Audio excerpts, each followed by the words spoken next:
Hi, I'm Valerie Weich, reading excerpts from Lord Byron's Whipping Boy, Dr. John William Polidori, and the 200th anniversary of the Vampyre. Dr. John William Polidori's novella, The Vampyre, is the only other work of fiction published as a result of the ghost story writing contest in June 816 that produced Mary Shelley's Frankenstein.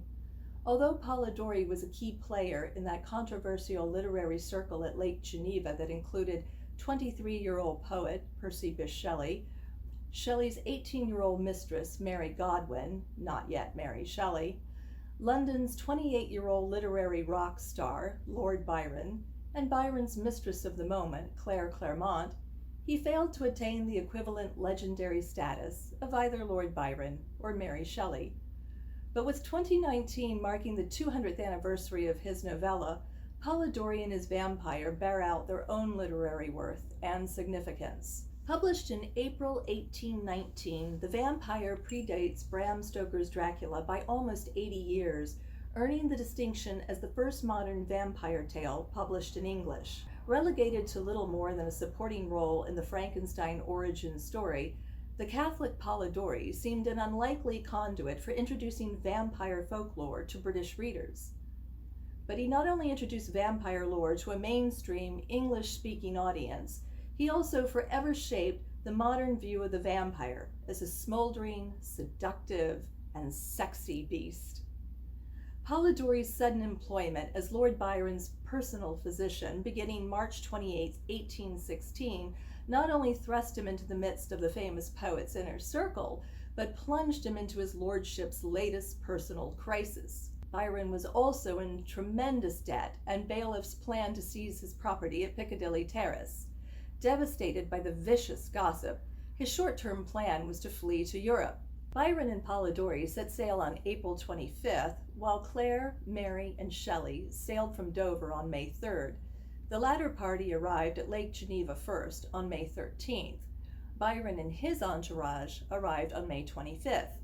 Thinking he would have Byron all to himself, Polidori became jealous of the instantaneous friendship developing between the two genius poets, failing to comprehend that in Byron's eyes, he was nothing more than an employee. Byron, who had already grown weary of the preening, immature, jealous, and headstrong young doctor, took to calling him Polly-Dolly and mocking him at every opportunity, especially his plays, and the torrential rains which drove them indoors increased their irritability with each other. But the unusual quintet was about to have a series of discussions that led to the most famous ghost story writing contest in English literature. As Mary walked up the steep steps to the villa on June 15th, Byron goaded Polidori, saying, "Now, you who wish to be gallant ought to jump down this small height and offer your arm." Polidori jumped 8 feet from the balcony to impress Mary, but slipped, sprained his ankle, and had to be carried inside. After dinner, he wrote in his diary, "Jumping a wall, my foot slipped and I strained my left ankle." Afterwards, Shelley and I had a conversation about principles, whether man was to be thought merely an instrument. That night, they discussed these lectures on what constituted the life-giving principle and its raging controversy between science and religion. Mary used these debates to underpin and to serve as the philosophical framework for Frankenstein. The following day, Byron suggested they should pass the time reading German ghost stories available in a French translation, Phantasmagoriana, or Tales of the Dead in English. The unwitting catalyst in creating the two greatest monsters in literary history, Byron challenged them with, "We shall each write a ghost story." They all began at once, except for Polidori, whose diary entry for June 18th recounts a rather bizarre incident, probably caused by Shelley's chronic use of laudanum and its resultant hallucinations. "Shelley and party here. Mrs. Shelley called me her brother, younger. Began my ghost story after tea. 12 o'clock, really began to talk ghostly. L.B. repeated some verses of Coleridge's Christabel, of the Witch's Breast, when silence ensued, and Shelley, suddenly shrieking and putting his hands to his head, ran out of the room with a candle. threw water in his face, and gave him ether. He was looking at Mrs. Shelley and suddenly thought of a woman he had heard of who had eyes instead of nipples, which, taking hold of his mind, horrified him. For the contest, Byron wrote a fragment, a few pages of a vampire story. Having traveled the globe, he was familiar with vampire folklore, particularly in Greece, where the stories were well known on the islands of Crete and Santorini. Byron's unnamed narrator becomes friends with a wealthy older man, Augustus Darvel. They travel together through Europe and the Middle East, eventually arriving at a Turkish cemetery, where Darvel proclaims he will die and must be buried.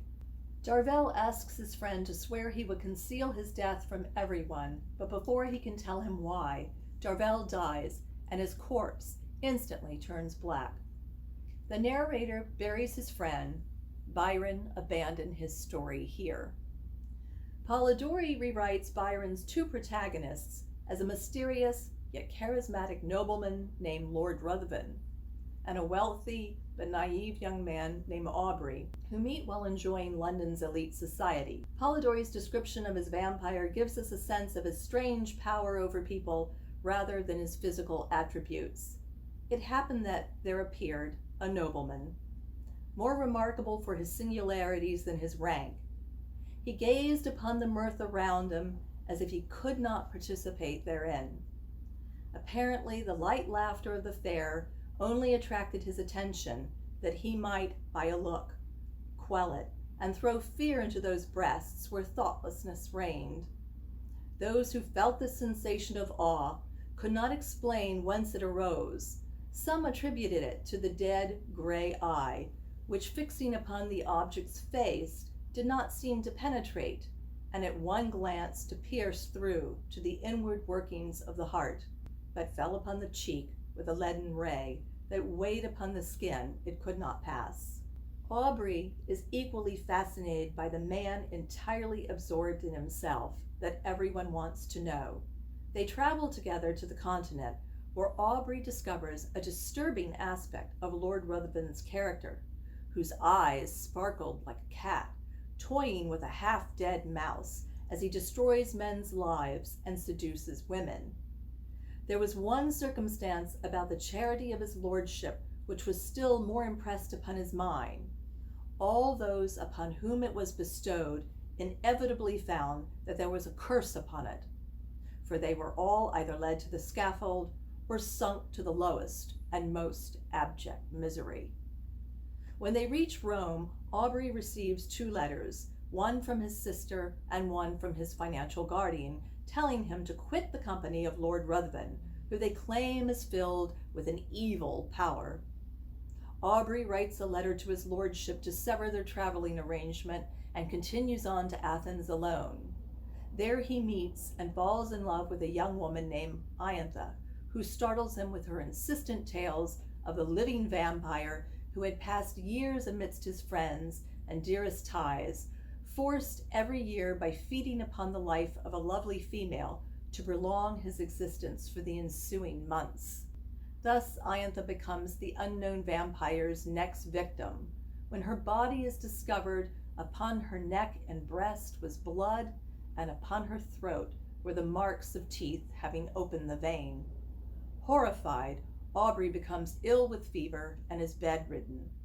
Lord Ruthven conveniently arrives in Athens, hears of Aubrey's plight, and cares for him until he recovers. Polidori's vampire does not require a stake through the heart to die. Lord Ruthven is shot and succumbs to his wounds, but before he dies, Ruthven makes Aubrey swear that for a year and a day you will not impart your knowledge of my crimes or death to any living being in any way, whatever may happen or whatever you may see. Aubrey swears, and Lord Ruthven dies.